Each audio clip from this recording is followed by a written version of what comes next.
Part 3. You will hear students and a tutor discussing an energy project. You now have 30 seconds to read questions 21 to 27.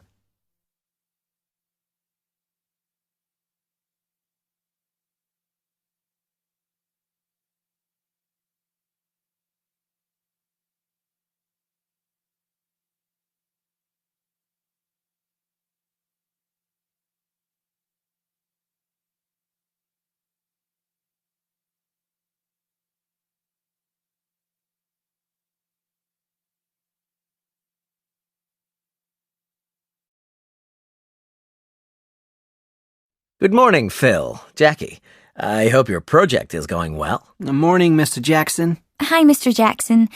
Well, we've made a start on analysing the different forms of renewable energy, but unfortunately, we don't really agree on some points.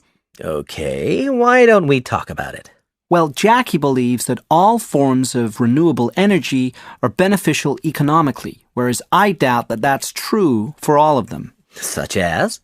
Such as wind, wave, and solar energy, because they're less reliable. That's a valid point, but I don't think that's a large enough factor to disregard it completely. Exactly. That's what I said. However, another drawback is that they're generally very expensive to produce. Yes, you're right, and that is a concern when evaluating their usefulness in future. I agree with you to a point, but it's likely that the cost will come down.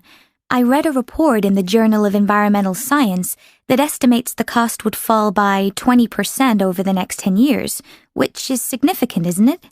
Absolutely, Jackie. But you need to think about how difficult it is to predict the future cost of non-traditional energy sources before you believe the report. Remember, in your project, I want to see evidence of critical analysis. Make sure you've analyzed all the information rather than just accepting the information that you agree with. Also, it's very important that you demonstrate wide reading around the subject. I know. It's just that I'm not convinced that it's going to continue to be that expensive, especially if there's a demand from consumers.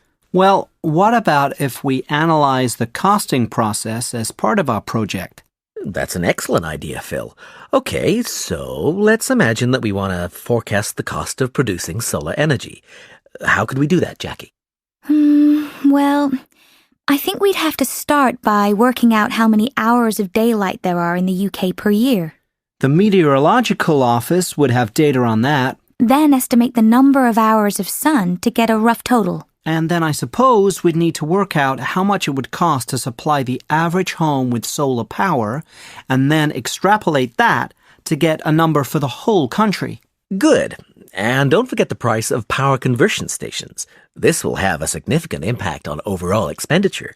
And there's one more factor you haven't taken into account yet regarding the consumers. Whether they would change from traditional to renewable energy? No, but think about what might make them change. Oh, yes. How much they would be willing to pay. Exactly. Well done. You now have 15 seconds to read questions 28 to 30.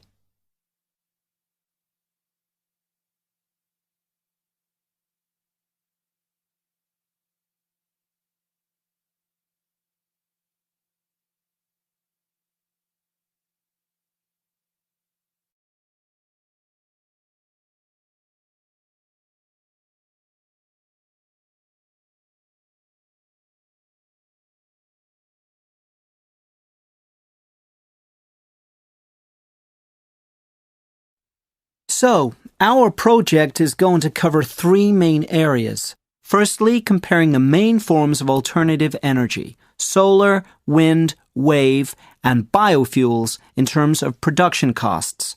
Secondly, we'll take solar energy as an example and do a cost prediction. And lastly, we'll analyze whether they're likely to replace traditional fossil fuels in the future. That sounds like a comprehensive project with a good focus. Now, what data are you going to use and what approach will you use for the analysis? Now that's something we do agree on. We want to use the reports you gave us in our last lecture and some statistics from the Government, Environment and Energy Department. In terms of analysis, we're going to use a cross-referencing method where we compare each of the government reports with the Robertson report and highlight any differences. Then we'll analyze these to see why the differences exist and where more research needs to be done. That is the end of Part 3. You now have half a minute to check your answers.